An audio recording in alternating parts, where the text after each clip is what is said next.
ਸਤਿ ਸ਼੍ਰੀ ਅਕਾਲ। North America news ਦੇਖ ਰਹੇ ਸਾਰੇ ਦਰਸ਼ਕਾਂ ਦਾ ਸਵਾਗਤ ਹੈ। ਮੈਂ ਹਾਂ ਗੁਰਿੰਦਰ ਸਿੰਘ। ਖਬਰਾਂ ਦੀ ਸ਼ੁਰੂਆਤ ਕਰਦੇ ਹਾਂ ਸੁਰਖੀਆਂ ਦੇ ਨਾਲ।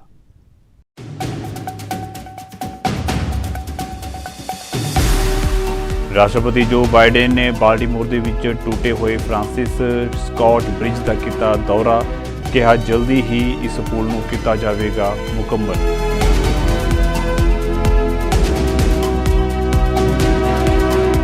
ਅਮਰੀਕਾ ਦੇ ਨਿਊਯਾਰਕ ਸਿਟੀ ਦੇ ਵਿੱਚ ਭੂਚਾਲ ਦੇ ਝਟਕੇ ਕੀਤੇ ਗਏ ਮਹਿਸੂਸ। 4.8 ਦੀ ਤੀਬਰਤਾ ਦੇ ਨਾਲ ਆਇਆ ਭੂਚਾਲ, ਕੰਬ ਉੱਠੀਆਂ ਇਮਾਰਤਾਂ।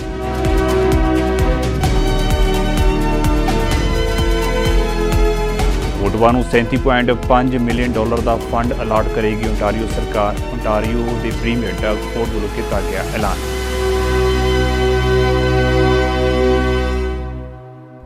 ਤੇ ਹੁਣ ਖਬਰਾਂ ਵਿਸਥਾਰ ਦੇ ਨਾਲ।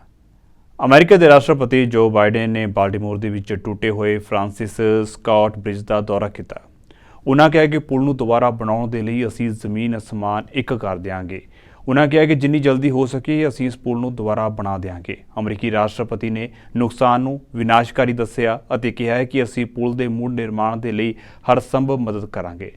ਫੈਡਰਲ ਸਰਕਾਰ ਲੇਬਰ ਅਤੇ ਨਿਰਮਾਣ ਸਮੱਗਰੀ ਦੀ ਲਾਗਤ ਵੀ ਸਹਿਣ ਕਰੇਗੀ। ਬਾਈਡਨ ਨੇ ਕਿਹਾ ਹੈ ਕਿ ਇਸ ਔਖੀ ਘੜੀ ਦੇ ਵਿੱਚ ਪੂਰਾ ਦੇਸ਼ ਤੁਹਾਡੇ ਨਾਲ ਹੈ ਅਤੇ ਤੁਹਾਡੀ ਸਮੱਸਿਆ ਦਾ ਜਲਦੀ ਹੀ ਹੱਲ ਕਰ ਦਿੱਤਾ ਜਾਵੇਗਾ। Within a day, we stood up a unified command. In the weeks to come, I want you to know we're going to continue to have your backs every step of the way. I guarantee you. I guarantee it. First is our priority to reopen the port. This is one of the nation's largest shipping hubs. And it's the top port in America, both in importing and exporting of cars and light trucks, the number one. Simply put, the impact here has a significant impact everywhere, up and down the coast and around the country. Thousands of tons of mangled steel remain lodged in the water, blocking ships from moving in and out of the harbor. I've directed the Coast Guard, the Navy, and the Army Corps of Engineers, who are, by the way, the finest engineers in the world, and the state officials to work together to help remove this steel as quickly as possible and as safely as possible. So far, our team has been able to clear 2 small channels for essential ships, helping clear the wreckage. And yesterday, the Army Corps announced that by the end of April, they'll be able to open the 3rd channel for some commercial traffic, including car carriers. And by the end of May, we'll open the full channel, the full channel.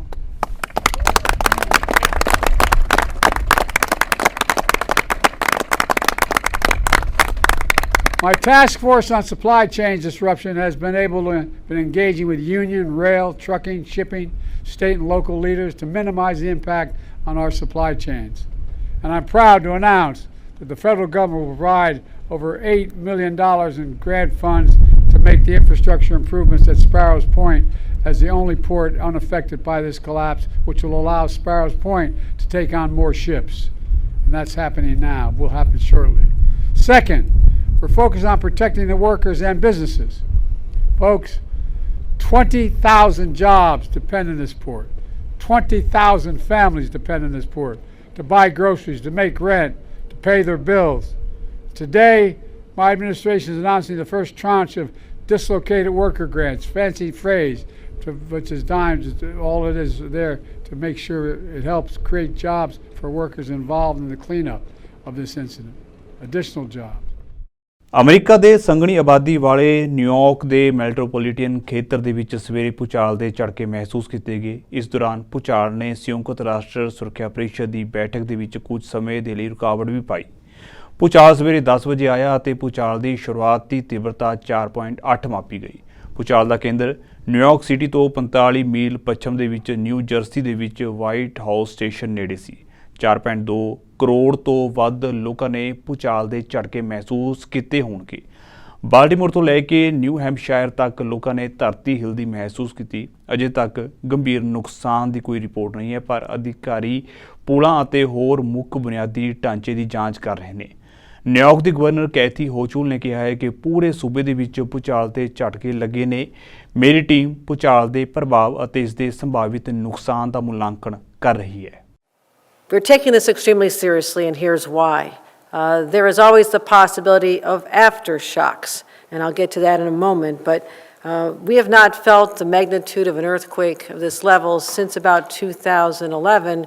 Actually, I was in Washington, D.C. at the time, and my apartment when I was in Congress was severely damaged.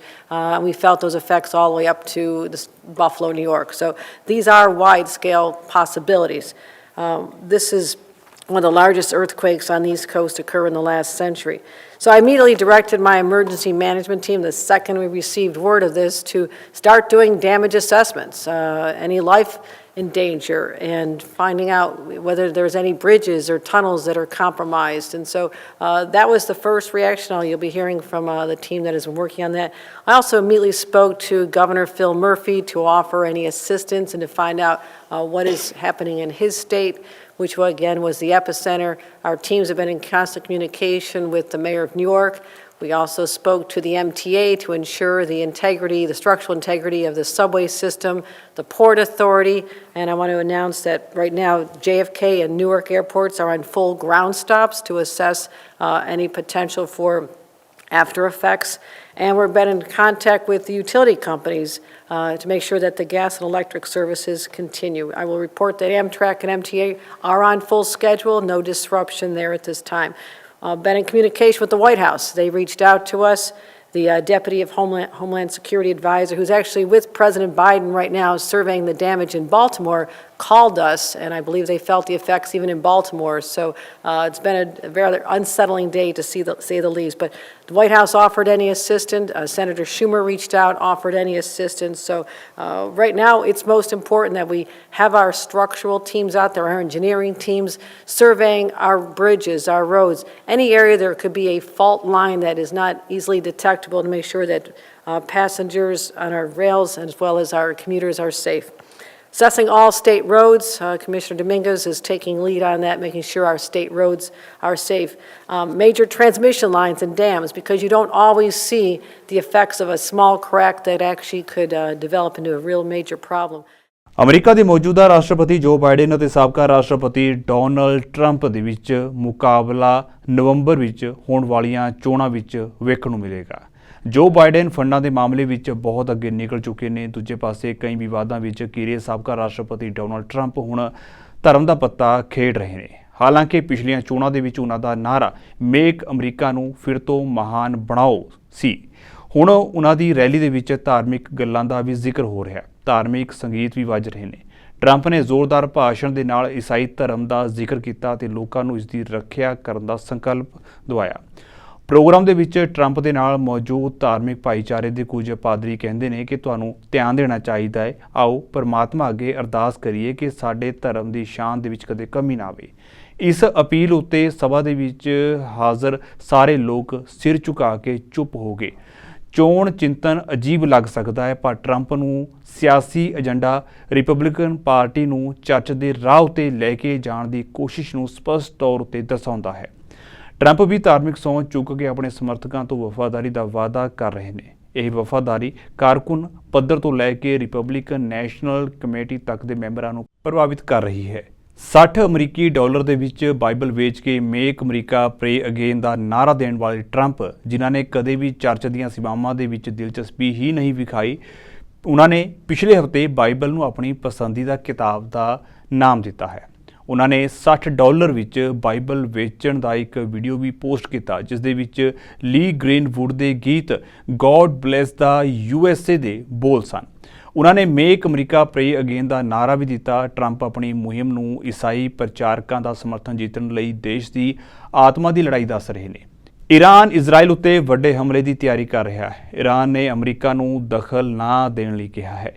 Iran ਨੇ Washington ਨੂੰ ਲਿਖਤੀ ਸੰਦੇਸ਼ ਭੇਜਿਆ ਹੈ। ਇਸ ਸੰਦੇਸ਼ ਦੇ ਵਿੱਚ ਈਰਾਨ ਨੇ ਚੇਤਾਵਨੀ ਦਿੱਤੀ ਹੈ ਕਿ ਅਮਰੀਕਾ ਦਖਲ ਅੰਦਾਜ਼ੀ ਨਾ ਕਰੇ ਅਤੇ ਨੇਤਨਯਾਹੂ ਦੇ ਜਾਲ ਦੇ ਵਿੱਚ ਨਾ ਫਸੇ।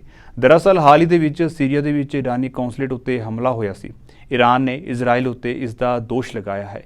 ਇਸ ਹਮਲੇ ਦੇ ਜਵਾਬ ਦੇ ਵਿੱਚ ਈਰਾਨ ਇਜ਼ਰਾਈਲ ਦੇ ਖਿਲਾਫ ਕਾਰਵਾਈ ਕਰਨ ਦੀ ਤਿਆਰੀ ਵਿੱਚ ਜੁਟਿਆ ਹੋਇਆ ਹੈ। ਈਰਾਨ ਨੇ ਕਿਹਾ ਹੈ ਕਿ ਅਮਰੀਕਾ ਵਿਚਾਲੇ ਨਹੀਂ ਆਉਣਾ ਚਾਹੀਦਾ। ਹਾਲਾਂਕਿ ਅਮਰੀਕਾ ਨੇ ਅਜੇ ਤੱਕ ਈਰਾਨ ਦੇ ਸੰਦੇਸ਼ ਦਾ ਜਵਾਬ ਨਹੀਂ ਦਿੱਤਾ।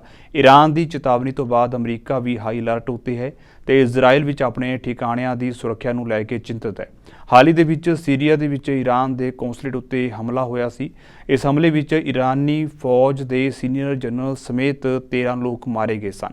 ਈਰਾਨ ਇਸ ਹਮਲੇ ਲਈ ਇਜ਼ਰਾਈਲ ਨੂੰ ਜ਼ਿੰਮੇਵਾਰ ਠਹਿਰਾ ਰਿਹਾ ਹੈ, ਪਰ ਇਜ਼ਰਾਈਲ ਨੇ ਇਹਨਾਂ ਦੋਸ਼ਾਂ ਦਾ ਜਵਾਬ ਨਹੀਂ ਦਿੱਤਾ। ਦੱਸ ਦਈਏ ਕਿ ਇਜ਼ਰਾਈਲ ਲੰਮੇ ਸਮੇਂ ਤੋਂ ਸੀਰੀਆ ਦੇ ਵਿੱਚ ਈਰਾਨ ਦੇ ਨਾਲ ਜੁੜੇ ਟਿਕਾਣਿਆਂ ਉੱਤੇ ਹਮਲੇ ਕਰ ਰਿਹਾ ਹੈ, ਪਰ ਤਾਜ਼ਾ ਹਮਲਾ ਆਪਣੀ ਤਰ੍ਹਾਂ ਦਾ ਪਹਿਲਾ ਹਮਲਾ ਹੈ ਜਿਸ ਵਿੱਚ ਈਰਾਨੀ ਦੂਤਘਰ ਨੂੰ ਨਿਸ਼ਾਨਾ ਬਣਾਇਆ ਗਿਆ ਸੀ। ਈਰਾਨੀ ਦੂਤਘਰ ਉੱਤੇ ਹੋਏ ਹਮਲੇ ਵਿੱਚ ਹਿਜ਼ਬੁੱਲਾ ਦੇ ਲੜਾਕੇ ਵੀ ਮਾਰੇ ਗਏ ਹਨ। ਇਜ਼ਰਾਈਲ ਹਮਾਸ ਯੁੱਧ ਦੇ ਵਿਚਕਾਰ ਈਰਾਨ ਦੁਆਰਾ ਇਜ਼ਰਾਈਲ ਉੱਤੇ ਹਮਲਾ ਕਰਨ ਦੀਆਂ ਤਿਆਰੀਆਂ ਨੇ ਪੱਛਮੀ ਏਸ਼ੀਆ ਦੇ ਵੱਡੇ ਖੇਤਰਾਂ ਦੇ ਵਿੱਚ ਸੰਘਰਸ਼ ਯਾਨੀ ਕਿ ਯੁੱਧ ਫੈਲਣ ਦਾ ਡਰ ਵੀ ਪੈਦਾ ਕਰ ਦਿੱਤਾ ਹੈ। ਓਟਾਵਾ ਦੇ ਵਿੱਚ ਇੱਕ ਨਿਊਜ਼ ਕਾਨਫਰੰਸ ਦੌਰਾਨ ਓਨਟਾਰੀਓ ਦੇ ਪ੍ਰੀਮੀਅਰ ਡਗ ਫੋਰਡ ਨੇ ਐਲਾਨ ਕੀਤਾ ਹੈ ਕਿ ਉਹਨਾਂ ਦੀ ਸਰਕਾਰ ਬਿਲਡਿੰਗ ਫਾਸਟਰ ਫੰਡ ਦੁਆਰਾ ਓਟਾਵਾ ਨੂੰ $37.5 ਮਿਲੀਅਨ ਅਲਾਟ ਕਰ ਰਹੀ ਹੈ, ਜੋ ਕਿ ਸ਼ਹਿਰ ਦੇ ਵਿੱਚ 2023 ਦੇ ਸੂਬਾਈ ਤੌਰ ਉੱਤੇ ਤੈਅ ਹਾਊਸਿੰਗ ਟੀਚੇ ਨੂੰ ਪਾਰ ਕਰਨ ਦੇ ਲਈ ਇੱਕ ਵਧੀਆ ਰਾਹ ਹੈ। ਓਟਾਵਾ ਨੇ ਪਿਛਲੇ ਸਾਲ 2023 ਦੇ ਵਿੱਚ 10,313 ਨਵੇਂ ਹਾਊਸਿੰਗ ਯੂਨਿਟ ਬਣਾਏ। ਫੋਰਡ ਨੇ ਕਿਹਾ ਕਿ ਫੰਡਾਂ ਦੀ ਵਰਤੋਂ ਸ਼ਹਿਰ ਦੁਆਰਾ ਬੁਨਿਆਦੀ ਢਾਂਚੇ ਦੇ ਪ੍ਰੋਜੈਕਟਾਂ ਲਈ ਕੀਤੀ ਜਾ ਸਕਦੀ ਹੈ। ਨਾਲ ਹੀ ਇਸ ਮੌਕੇ ਫੋਰਡ ਦੇ ਨਾਲ ਹਾਊਸਿੰਗ ਮੰਤਰੀ ਵੀ ਨਜ਼ਰ ਆਏ। As our province's second largest city, as an economic and service hub for all of Eastern Ontario, and as our nation's capital. As part of the deal, our government is providing Ottawa with $593 million in new funding to help the city continue rebuilding its economy and deliver on key priorities, including building highways and homes. We're providing $181 million for roads, highways, and other transportation needs. We're including uploading Ottawa Road 174, building a new interchange at Highway 416 and Barnsdale Road. I know that makes Lisa very, very happy. So thank you for always pushing that. And advancing the Canada North Transitway. We're going to improve public safety by adding more uniformed police officers and new police neighborhood operations in the center of Byward Market. And we're going to continue working closely with council and staff to give them the tools they need to build more homes.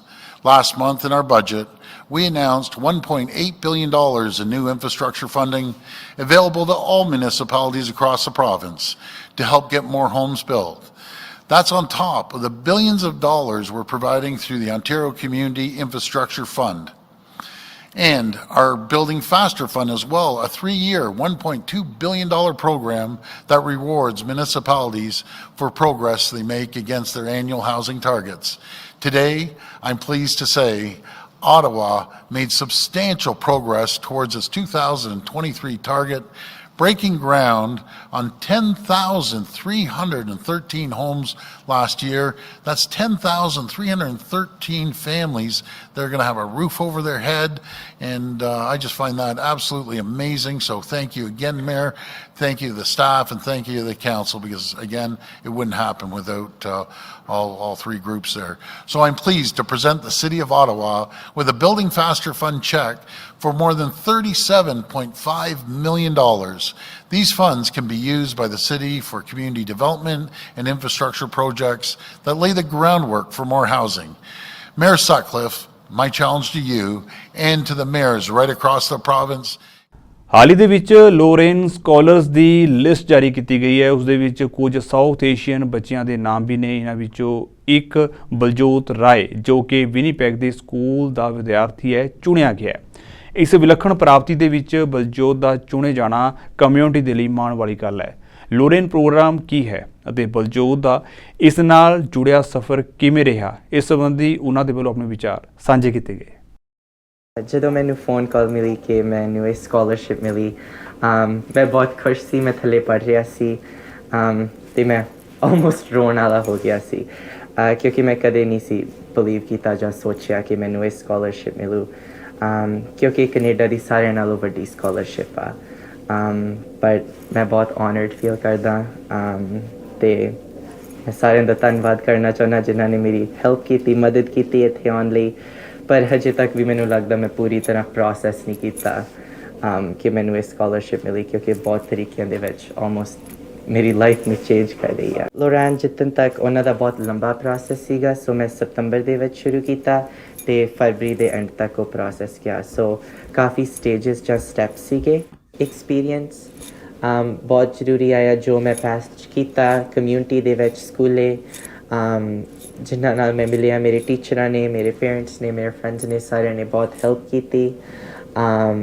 ਤੇ ਮੈਨੂੰ ਲੱਗਦਾ ਸਿੱਖ ਧਰਮ ਤੋਂ ਵੀ ਮੈਨੂੰ ਬਹੁਤ ਵਧੀਆ base ਮਿਲਿਆ, ਜਿੱਥੋਂ ਮੈਂ ਸੱਚੀ ਸਿੱਖਿਆ ਗੁਰਮਤਿ ਸੰਥਿਆ ਖਾਲਸਾ ਸਕੂਲ ਰਾਹੀਂ ਕਿ ਹਰ ਚੀਜ਼ ਦੇ ਵਿੱਚ ਸੇਵਾ ਕਰਨੀ ਜ਼ਰੂਰੀ ਆ। ਆਪਾਂ ਦੇਖਦੇ ਹਾਂ ਆਪਣੀ ਇਸ ਕਮਿਊਨਿਟੀ ਅਤੇ ਸੁਸਾਇਟੀ 'ਚ ਬਹੁਤ ਪ੍ਰੋਬਲਮ ਆ, ਅਤੇ ਬੱਚਿਆਂ ਨੂੰ ਕੁਝ ਟਾਈਮ ਦੱਸਿਆ ਜਾਂਦਾ ਕਿ ਉਹ ਚੇਂਜ ਨਹੀਂ ਬਣਾ ਸਕਦੇ, ਉਹ ਲੀਡਰ ਬਣ ਕੇ ਕੁਛ ਠੀਕ ਨਹੀਂ ਕਰ ਸਕਦੇ, ਪਰ ਇਹ ਬਿਲਕੁਲ ਗਲਤ ਆ।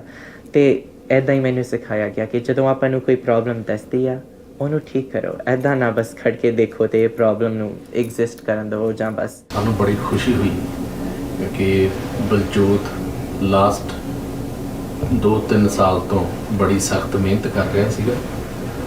ਮਿਹਨਤ ਦੇ ਨਾਲ ਨਾਲ ਇਹਨੇ ਕਮਿਊਨਿਟੀ ਦੇ ਕਿਤੇ ਵੀ ਕੋਈ ਵਲੰਟੀਅਰ ਕੰਮ ਹੋਣਾ ਜਾਂ ਗੁਰੂ ਘਰ ਜਾਣਾ, ਸੇਵਾ ਕਰਨੀ ਹਰ ਰੋਜ਼। ਆਪਦੇ ਸਕੂਲ ਤੋਂ ਵੀ ਵਿਨੀਪੈਗ ਫਾਊਂਡੇਸ਼ਨ ਦੇ ਨਾਲ ਵੀ ਜੁੜਿਆ ਹੋਇਆ ਸੀਗਾ 2-3 ਸਾਲ ਤੋਂ। ਬੜੀ ਸਖਤ ਮਿਹਨਤ ਕਰ ਰਿਹਾ ਸੀ। ਜਦੋਂ ਇਹਦੀ ਮਿਹਨਤ ਦਾ ਮੁੱਲ ਪਿਆ ਸਾਨੂੰ ਬੜੀ ਖੁਸ਼ੀ ਹੋਈ, ਸਾਨੂੰ ਬੜਾ ਚੰਗਾ ਲੱਗਿਆ। ਕਿਉਂਕਿ ਬਹੁਤ ਤਰੀਕਿਆਂ 'ਚ ਵਰਡ ਪੂਰੀ ਜ਼ਿੰਦਗੀ ਬਦਲ ਦਿੰਦੀ ਆ। ਮੇਰੀ ਯੂਨੀਵਰਸਿਟੀ ਦੀ ਹੁਣ ਮੈਨੂੰ ਕੋਈ ਫੀਸ ਨਹੀਂ ਭਰਨੀ ਪਊ, ਕੰਪਲੀਟਲੀ ਫ੍ਰੀ ਹੋਊਗੀ, ਜਾਂ ਮੈਨੂੰ ਇੱਕ ਮੈਂਟਰ ਮਿਲੂਗਾ ਜਿਹਦੇ ਨਾਲ ਮੈਂ ਗੱਲਬਾਤ ਕਰ ਸਕਦਾ ਕਿ ਕਮਿਊਨਿਟੀ 'ਚ ਕਿਹੜੀਆਂ ਪ੍ਰੋਬਲਮ ਆ, ਇਹਨਾਂ ਨੂੰ ਕਿੱਦਾਂ ਠੀਕ ਕਰੀਦਾ, ਜਾਂ ਮੈਨੂੰ 3 ਇੰਟਰਨਸ਼ਿਪਸ ਕਰਨੀਆਂ ਮਿਲਣਗੀਆਂ ਗਰਮੀਆਂ ਦੇ ਵਿੱਚ। ਸੋ ਇੱਕ ਨਾਨ ਪ੍ਰੋਫਿਟ ਚੈਰਿਟੀ ਦੇ ਨਾਲ, ਇੱਕ ਕੋਈ ਬਿਜ਼ਨਸ ਦੇ ਨਾਲ, ਤੇ ਇੱਕ ਕੋਈ ਗਵਰਨਮੈਂਟਲ ਏਜੰਸੀ ਦੇ ਨਾਲ ਪਾਲਿਸੀ ਮੇਕਿੰਗ ਦੇ ਵਿੱਚ। For the young people out there, I think it's really important to recognize that I think almost every Loran scholar that comes through our community doesn't necessarily see their full potential in themselves. So oftentimes we're identifying things that young people don't see themselves, or they are so focused on the work that they're doing in their community, they're not doing it for the recognition or the accolades. And so I feel like if you're out there and you're doing good work in your community, you're collaborating with others, you're identifying needs where, you know, no one's stepping in to make some changes, you should always take that risk of applying for the Loran Award. BC ਦੇ ਵਿੱਚ ਹਰ ਸਾਲ ਅਪ੍ਰੈਲ ਮਹੀਨੇ ਨੂੰ auto crime ਮਹੀਨੇ ਵਜੋਂ ਵੀ ਮਨਾਇਆ ਜਾਂਦਾ ਹੈ ਤਾਂ ਜੋ ਕਾਰਾਂ ਦੀਆਂ ਚੋਰੀਆਂ ਦੀਆਂ ਘਟਨਾਵਾਂ ਨੂੰ ਨੱਥ ਪਾਈ ਜਾ ਸਕੇ ਤੇ ਲੋਕਾਂ ਨੂੰ ਸੁਚੇਤ ਕੀਤਾ ਜਾ ਸਕੇ ਕਿ ਆਟੋ ਕ੍ਰਾਈਮ ਤੋਂ ਤੁਸੀਂ ਕਿਵੇਂ ਬਚ ਸਕਦੇ ਹੋ। ਪਰ 2 ਦਿਨ ਪਹਿਲਾਂ ਟੋਰਾਂਟੋ ਪੁਲਿਸ ਦੇ ਵੱਲੋਂ ਇਲਾਕੇ ਦੇ ਵਿੱਚ ਵਾਪਰੇ ਵੱਡੇ ਆਟੋ ਕ੍ਰਾਈਮ ਦਾ ਪਰਦਾ ਫਾਸ਼ ਕੀਤਾ ਗਿਆ, ਜਿਸ ਉਪਰੰਤ BC ਪੁਲਿਸ ਏਜੰਸੀਆਂ ਨੂੰ ਡਰ ਹੈ ਕਿ ਉਕਤ ਆਰਗੇਨਾਈਜ਼ਰ ਕ੍ਰਾਈਮ ਗਰੁੱਪ ਹੁਣ BC ਵੱਲ ਰੁਖ ਕਰ ਸਕਦਾ ਹੈ, ਜਿਸ ਕਰਕੇ ਉਹ ਪਹਿਲਾਂ ਹੀ ਕੁਝ ਉਪਰਾਲੇ ਕਰਨ ਦੀ ਗੱਲ ਕਰ ਰਹੇ ਨੇ। Car thieves have used modern technology to keep pace with improvements made by car manufacturers. This is one of the main reasons why new car thefts continue to occur, and that signal is used to open and start your car. Often, this happens when a vehicle is parked in front of a residential driveway with a key fob just inside the front door or the front hallway. 7,000 से ज़्यादा auto crime हमें report मिलती है ICPC में, और वो एक अगर हम देखें कि एवरेज का कॉस्ट है एक क्लेम का 5,000 से ऊपर। Back then, on average, 88 vehicles a day were stolen in British Columbia. Now, today, thanks to Impact and the great work they've done, we've seen a 75% decrease in auto theft since 2003. From Impact's files, we've seen these, some of the vehicles that we have investigated that have been stolen, shipped abroad to places such as Africa, Asia, and the Middle East. And these are common areas or common destinations for stolen vehicles because the resale value of those vehicles in those areas is extremely high. Recently, we've met the RCMP, Vancouver City Police, Delta Police Department in terms of reinvigorating and putting more resources into the Waterfront Joint Forces operation that we have for our policing presence at our ports here in the Lower Mainland, as well as working with our partners at CBSA and Port Security itself. No, I don't actually. The Joint Forces operation that we've had, the integrated unit we had, works well.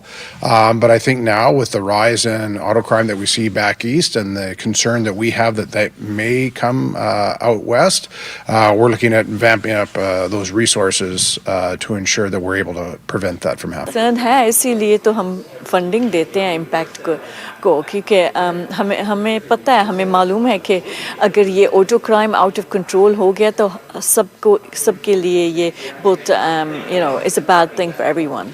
Vehicle owners and drivers to continue taking proactive measures such as installing a car immobilizer if your vehicle doesn't have one, or using an old school steering wheel lock.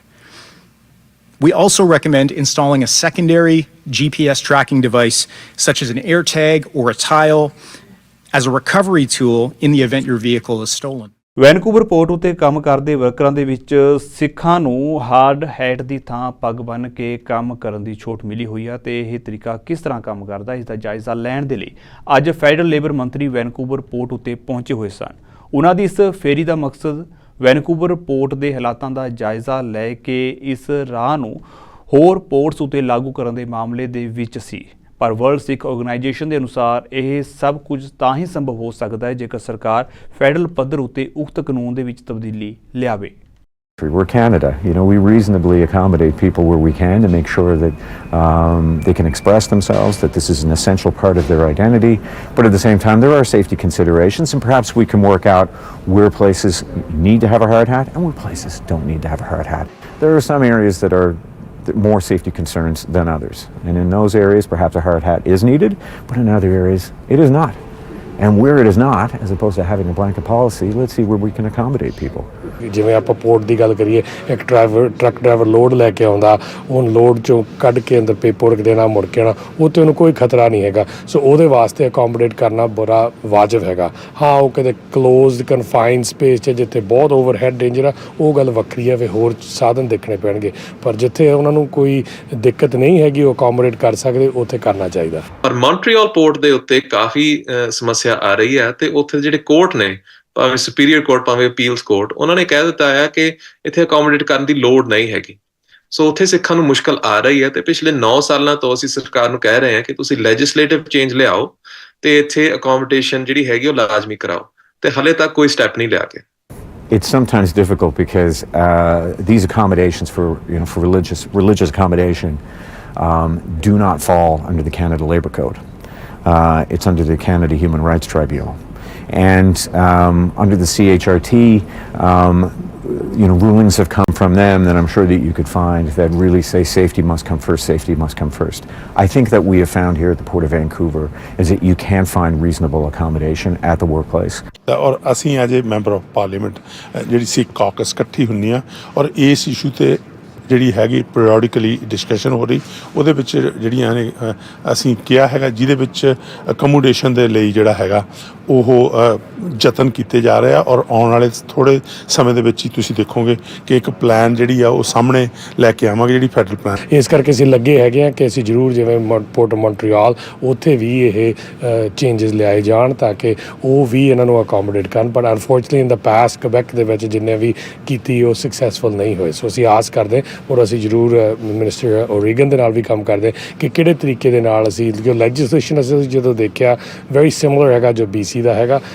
BC ਨੇ in fact ਦੇਖ ਕੇ federal government ਦਾ ਉਹਨੂੰ copy ਕੀਤਾ ਸੀਗਾ। ਭਾਵੇਂ bill 21 ਦਾ ਮਸਲਾ ਹੋਵੇ, ਭਾਵੇਂ ਦਸਤਾਰ ਦਾ ਹੋਏ ਪੋਰਟਸ ਦੇ ਉੱਤੇ, ਸਰਕਾਰ ਨੇ ਆਪਣਾ ਪੱਲਾ ਝਾੜ ਦਿੱਤਾ ਹੈ ਕਿ ਸਿੱਖ ਜਿਹੜੇ ਹੈਗੇ ਆ ਤੁਸੀਂ ਆਪਣਾ ਕੰਮ ਕਰ ਲਓ ਤੇ ਜੇ ਸਕਸੈਸਫੁਲ ਹੋਏ ਬਹੁਤ ਵਧੀਆ, ਨਹੀਂ ਤਾਂ ਚਲੋ ਦੇਖੀ ਜਾਊਗਾ। ਪਰ ਇਹਦੇ 'ਚ ਉਹਨਾਂ ਦਾ ਐਕਟਿਵ ਰੋਲ ਬਣਦਾ ਸੀਗਾ। ਤੇ ਜੇ ਆਪਾਂ ਸਿੱਖ ਹੈਰੀਟੇਜ ਮੰਥ ਮਨਾ ਰਹੇ ਹਾਂ ਤਾਂ ਇਸ ਤੋਂ ਵੱਧ ਕੇ ਇਸ ਨੂੰ ਸਿਰਫ ਮਨਾਉਣਾ ਨਹੀਂ, ਸਿੱਖਾਂ ਦੇ ਜਿਹੜੀਆਂ ਲੋੜਾਂ ਹੈਗੀਆਂ ਨੇ, ਮੰਗਾਂ ਹੈਗੀਆਂ ਨੇ, ਉਹਨਾਂ ਦੇ ਉੱਤੇ ਧਿਆਨ ਦੇਣਾ ਚਾਹੀਦਾ ਹੈ ਜੋ ਪਿਛਲੇ 9 ਸਾਲਾਂ ਤੋਂ ਨਹੀਂ ਹੋਇਆ। ਜਨਜਨ ਦੀ ਕਾਫੀ ਤੋਂ ਨਜ਼ਰ ਮਾਰਦੇ ਹਾਂ ਸੁਰਖੀਆਂ ਉੱਤੇ।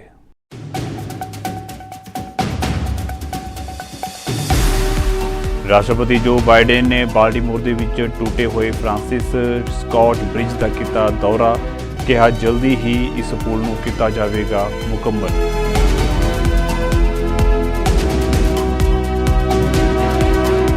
ਅਮਰੀਕਾ ਦੇ ਨਿਊਯਾਰਕ ਸਿਟੀ ਦੇ ਵਿੱਚ ਭੂਚਾਲ ਦੇ ਝਟਕੇ ਕੀਤੇ ਗਏ ਮਹਿਸੂਸ। 4.8 ਦੀ ਤੀਬਰਤਾ ਦੇ ਨਾਲ ਆਇਆ ਭੂਚਾਲ, ਕੰਬ ਉੱਠੀਆਂ ਇਮਾਰਤਾਂ।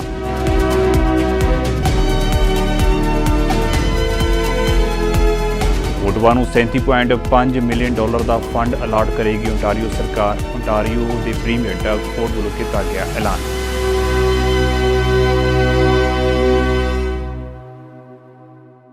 ਸੋ ਫਿਲਹਾਲ ਦੇ ਲਈ ਨਾਰਥ ਅਮਰੀਕਾ ਨਿਊਜ਼ ਦੇ ਵਿੱਚ ਇੰਨਾ ਹੀ। ਤੇ ਮੈਨੂੰ ਇਜਾਜ਼ਤ ਦਿਓ।